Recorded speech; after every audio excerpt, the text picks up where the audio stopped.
All right, check this out.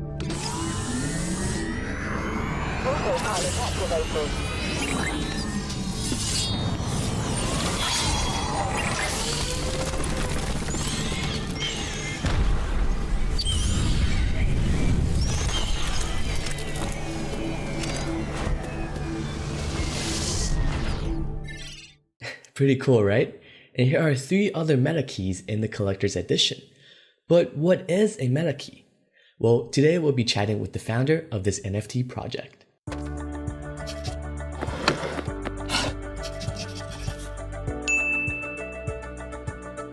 Hey everyone, this is Rick, and welcome back to the Seed the Startup Journey, the entrepreneurship podcast sharing the origin stories of amazing founders and the companies in 20 minutes. Today we'll be chatting with Matty, also known as DCL Blogger. He is the founder of The Metakey, an NFT project that will give you the key to the Metaverse. Now, you might have heard some crazy stories about NFTs before, such as this picture of a bored ape, which sold for $3.4 million. If you're confused about why people are spending money on these things and why people are building in this space, hopefully this episode will answer some of your questions. Let's explore Matty's startup journey. Hey Matty, thank you so much for coming on. And I actually found it somewhat difficult to come up with a good intro for you. Like obviously I can say that you're the founder of the Metakey, DCL Blogger, but I think most of my audience probably don't know what Decentraland or NFTs are. So kind of before we talk about what the Metakey is, could you tell us, kind of explain a little bit what NFTs are and what is the Metaverse? Yeah, NFTs are a lot of things. Basically, they are a way to now transact digital assets. And so NFTs mean non-fungible tokens. Previous to that, cryptocurrency like Bitcoin and Ethereum, etc., they're all fungible tokens. So this is the first time after 8 or so years that we're taking a serious look at what non-fungible tokens can do on the blockchain and what they can represent. So now suddenly, I can buy an art piece, or I can buy a virtual land in a game or a game item that comes with not only the image, of course, but most importantly, it comes with a token or a receipt that's verifiable that I got this image or this art piece backed by the token that came from the brand officially or the artist officially. So suddenly we can differentiate which one were official releases, just like how you can have a Pokemon card that was a legitimate one compared to a fake one. You can tell the difference, and the one that was legitimately released by the brand is the one that holds the value. I also started to buy some NFTs this year, and sometimes my friends would ask me like, why are people spending hundreds of thousands of dollars or even millions of dollars on a picture of an ape?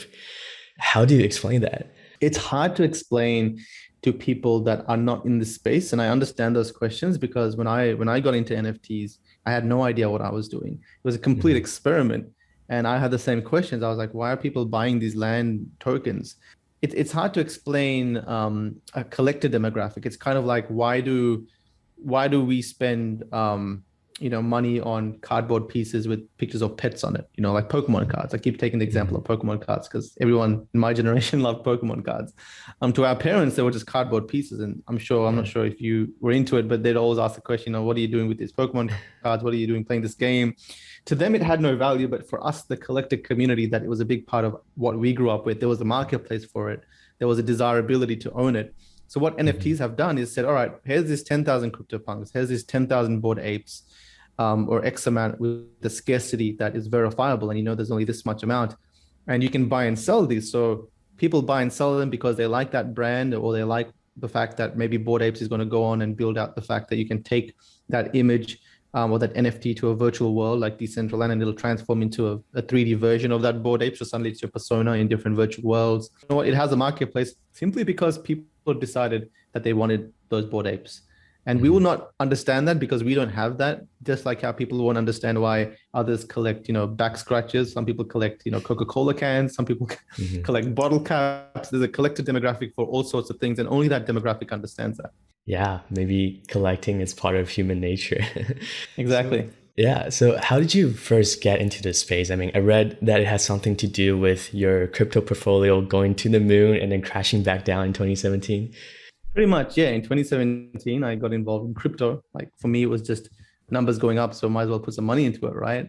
I didn't really know what I was buying. I didn't know what blockchain was. I kind of understood. I didn't even know what the word token was. I was just like, cryptocurrency looks like there's 10 to 20% gains and drops daily. It looks like a cool space to invest. Invested. I learned a lot more about what these things are and what they're doing and what blockchain was. It took like a good 3 to 4 months for me to really absorb what was going on here. And then my portfolio went up and then went back down at the end of 2017. And Jan 2018, I remember looking at other projects to diversify into. And I found a logo, it looked like a game. It was called Decentraland. And I was like, okay, this looks cool. It looks like a very cheap token. I might as well check it out. It looks like a game. I like games. I joined up and people were buying and selling virtual land. There's hundreds of them buying and selling them in Discord. For some reason, they have value.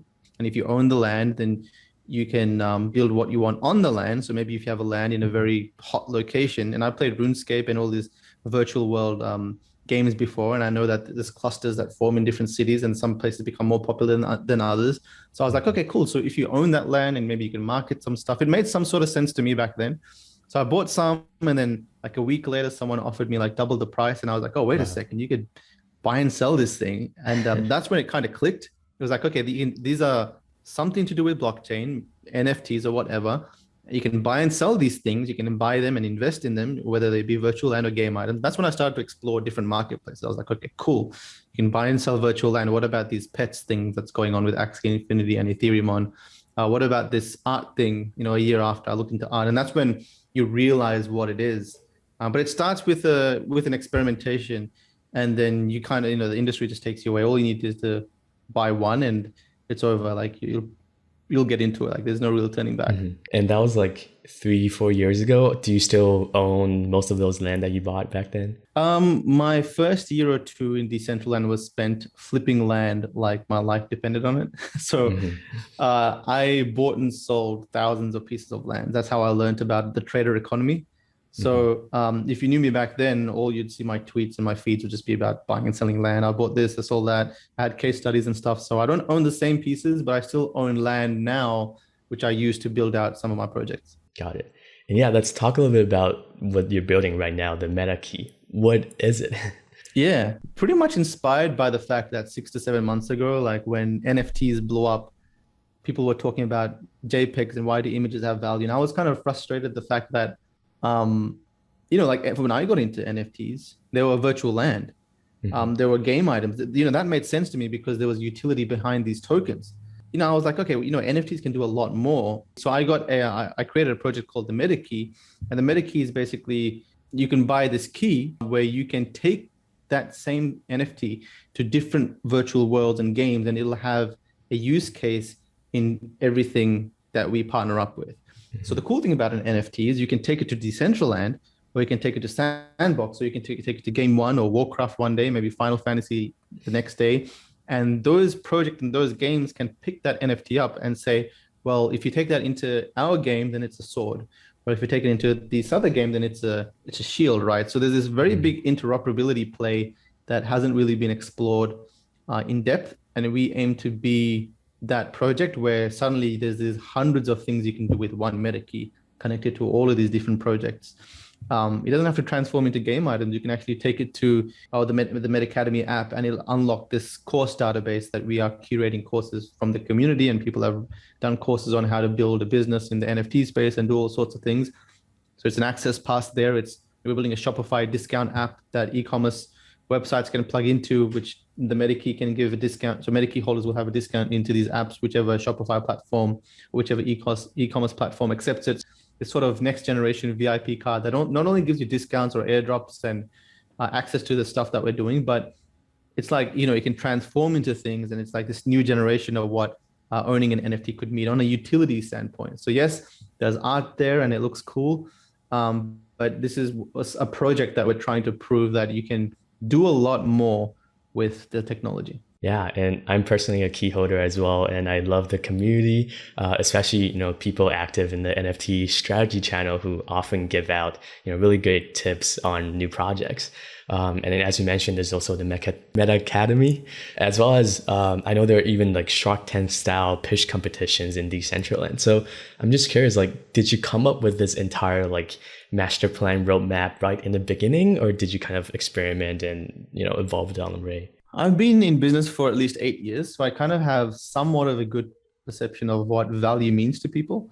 I know that Mhm. people value subscriptions. I know people value courses. I know people value knowledge, forums or any place that gives information that is of quality. So when I thought about the Metakey, I was like, okay, why don't we, instead of selling courses, why don't we have a Metakey that unlocks hundreds of courses?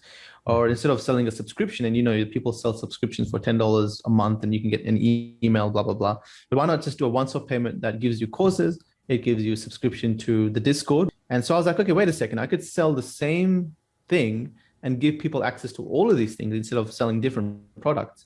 And that was something that I don't think many people had done before. So it did come to me, and I remember calling my co-founder then, Mossy, who's been one of my best friends for 20 years. And I was like, Moz, I got this great idea. What do you think? I can launch it and I can build it. I can have the network for it. I need someone to run it and manage the team and help me pitch and make this project good. And he was on board, got him on board and committed. And I was like, okay, great. Now we have two of us. We can put the project out there. And for the first 2 to 3 months, we kind of got some feedback and from the community. Okay, what did they like? Did they like the NFT strategy? They like to be key masters. They like our airdrops, or what sort of integrations did they like? And now it's kind of taking more of a polished form as to exactly what we think people may like, but it's continuously evolving. But yeah, I kind of did come up with it. But me and Moz strategize a lot more, and now with the team, there's 5 or 6 of us that work internally, and we're always thinking about different ways to expand it. Got it. And I mean, Matty, you have one of the most impressive NFT portfolios I've seen. But I noticed that a lot of them are, as you mentioned, virtual lands like Decentraland, Axie Infinity Land, Treeverse. And what you're doing with the Metakey right now is also basically building things. And I noticed that you have a degree in civil engineering.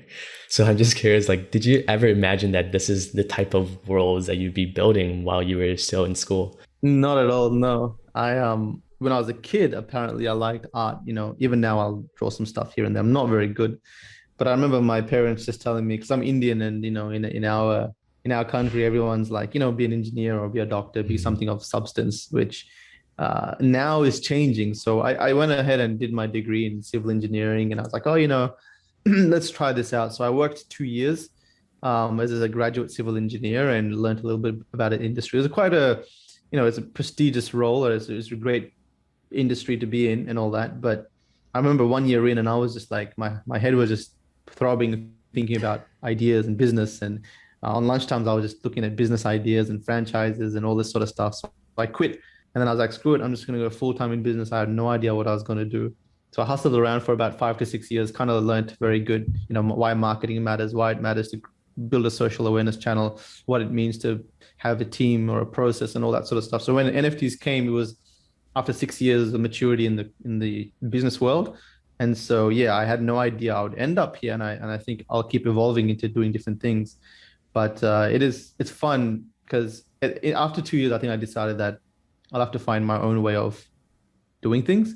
And so my Mhm. degree only mattered until it allowed me to save up about $60,000. I remember after 2, 3 years, so I was pretty well reserved. So it played a part there, and it taught me about process and getting deadlines and stuff. But had no idea I'll be here for sure. And I feel like with the NFT space right now, like it almost seems like really easy, like with hundreds of new projects coming out every week and most of them selling out like instantly. But I imagine like there's probably still a lot of challenges, around building out a project that would actually stay and bring value to people in the long run. Just like the challenges of building a good startup. So could you share with us, some of the challenges that you went through on your journey or perhaps some of your failures? We'll just quickly start in general. I remember starting off and doing business and then building these apps, phone apps, and all this sort of stuff. And I realized the biggest thing I needed was an awareness channel. There's no point in building websites and all these things unless I really have a marketing plan. With the NFT space and the meta keys, when all of this came together, because One of the biggest and the best thing that I did was I realized how important marketing was. Building a social awareness channel like YouTube or Twitter, where you have your own community that you trust and trust you, and you're genuinely sharing idea and value back and forth. So if you were to launch a product, and that could just be a website that has zero monetization, but helps grow your brand. But people will immediately use it because you have thousands of people that would check out your stuff because they're the same niche. You have that awareness channel. And so I spent like a good 1 or 2 years, building out my Twitter and my YouTube, and my Twitter has almost 90,000 Twitter followers. And YouTube's almost at 15, 16,000. Now I can launch something. And as long as I make sure there's a lot of value to the customer or the people that watch my stuff or anything like that, I know that I can launch it out there and straight away it'll get eyeballs. The biggest lessons were just work on my leverage items, and then any business idea after that should do pretty well. But how do you actually like try to build up like a following? Because I know before I started my podcast, I thought, oh, it should be pretty easy to get a couple hundred followers, but it's not. So like, do you have any tips on, how to actually create more value and gain more followers that way? I think it's a very steady and slow grind at the start. I remember like my first 100 followers on Twitter probably took me like 3 months. But now it's very easy to do like a 500 to 2,000 followers a day because now it compounds, right? It's easier to build that. But at the start, there is no substitute to just grinding it out. The tips would be to be very consistent. So I remember experimenting with Twitter and making Twitter threads. In the very like last year, sometime I was doing way more regular Twitter threads, and it was getting a lot of traction. But I know that if I were to do 3 a week consistently for like 6 months to a year, I could absolutely smash my Twitter and YouTube growth channels, right? So consistency in YouTube making, podcasts, Twitter, especially Twitter. I think Twitter, if you want to be specific in the NFT space, I think adding Twitter, doing Twitter threads and sharing what you know and engaging with community and growing a Twitter following right now in the NFT space is very, very easy. So yeah, consistency and then leveraging the timing and trying to find out, being engaged yourself in different communities. And sometimes I ask my guests, what they think are common traits between successful entrepreneurs and startups. But in this case, I'm curious to hear what your thoughts are for NFT projects. Like, how do you research an NFT project and determine if it's worth investing, especially in the blockchain world when sometimes we don't even know who the creators are? It depends on the timing of your investment. Like, for example, CryptoPunks, right? CryptoPunks started 3 years ago or 4 years ago in 2017.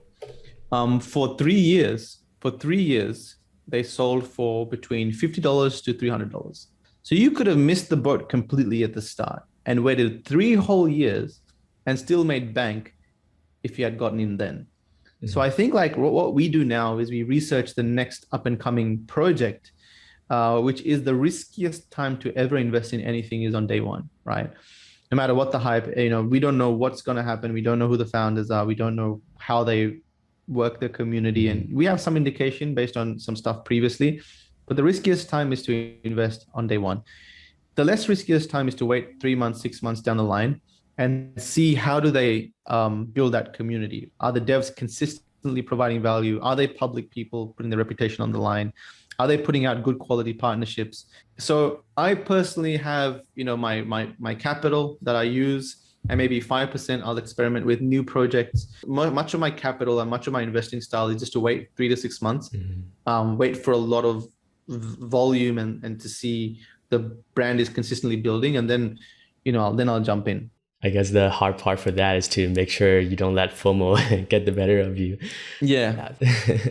So where do you think this space would be going in 2 or 3 years down the line? Like, I mean, I know in this space, 1 week is like a month and a month is like a year. But I'm still curious to hear your thoughts on where we think we're headed. I think the space as a whole is headed to this, and everyone keeps saying it, but I have to agree, but it's like this metaverse existence. It's kind of like Ready Player One. I'm not sure if you've seen it, or Sword Art Online, this sort of like virtual places where you can go and be an alternative self. We are selling avatars. Like the hottest thing right now in the NFT space is a virtual identity, if you think about it. They're not just apes. they're just not punks. They're part of a community, and giving your anon self a virtual identity that people recognize and people value, and suddenly you can sell that, right? So what we're actually doing is creating the identity first, and then we can take that identity. It just so happens with the technology, you can take that identity to the different virtual places, and that identity can transform from an image to a 3D avatar. I think we're absolutely heading into like this sort of a virtual place. And I remember like the Sandbox and CyberKongz recently came out with an announcement where you can take any of your CyberKong NFT, and that will turn it into the CyberKong avatar in their games. So suddenly you can play these games representing your specific CyberKong. I think with art, land, items, games, interoperability, I just feel, and that's why the Metakey exists. That's why I've pulled up this Metakey thing, because it's kind of giving people this VIP access into everything that I'll do and everyone else will do in the Metakey community with the Metakey. Got it. And do you have any advice for aspiring entrepreneurs who are looking to build in this space? In my opinion, just failing fast is the best way. Like if you are hesitant to do something, whether it be to make your first YouTube video, your first podcast, or do a tweet thread, or spend some money on some Facebook ads, or whatever it is, the quicker you do that, the quicker you'll learn what to do and what not to do.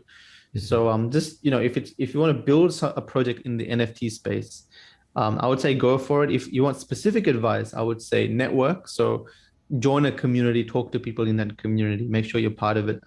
Some of the biggest projects in the NFT space started with them serving a specific community first, very niche.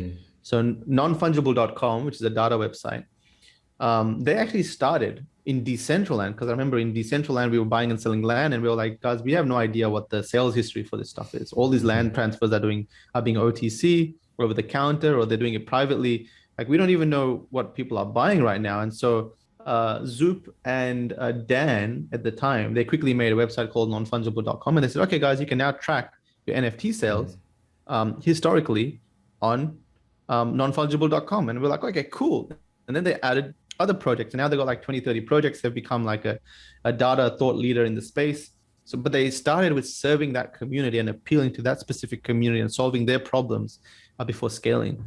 So I think that's a big deal. So if you're, depending on what you're building, look for a community that wants something and build a product for them. Got it. And to wrap things up, I prepared a quick game. It's called This or That. I'll basically give you two options and you can pick which one you prefer. Awesome, let's do it. First one, teleportation or the ability to fly? That's such a tough one. I'd say let's just go with teleportation. What about Bitcoin or Ethereum? Ethereum. Gutter cats or cool cats? I would say gutter cats. I know cool cats would probably do quite well financially, but I feel like gutter cats were like the cooler underground style. It's more my vibe. What about Decentraland or Sandbox? Come on, man. DCL all the way, every day. Yeah, an OG. Yep. Right, and this final one. Staying up late to mint an NFT project or getting a good night's sleep? I have not had a good night's sleep for 4 years. So I'd say the first one, just staying up late, doing what it takes to make that NFT purchase or sale. Got it. Yeah, I feel like ever since I started investing in NFTs, sleep is reducing. Yeah. It's a tough thing to manage. Awesome. So that's it for today's interview. Thank you so much for coming on. And yeah, I wish you the best of luck. Thanks, Rick. Good podcast. I'd love to be here and love to do it again. So it's awesome. I hope you enjoyed this episode. If you found the Metakey or NFTs in general to be interesting, I would strongly encourage you to learn more about them, but make sure to do your own research before buying anything. Matty has some awesome videos teaching people about NFTs, so be sure to check those out. I'll also be chatting with the co-founder of The Sandbox, which is another breaking edge blockchain project that you don't want to miss, so make sure to subscribe if you haven't already. As always, if you have any questions or feedback, feel free to message me or leave a comment on our YouTube or Instagram posts. With that, let's grow our seed of innovation and creativity together. I'll see you next time.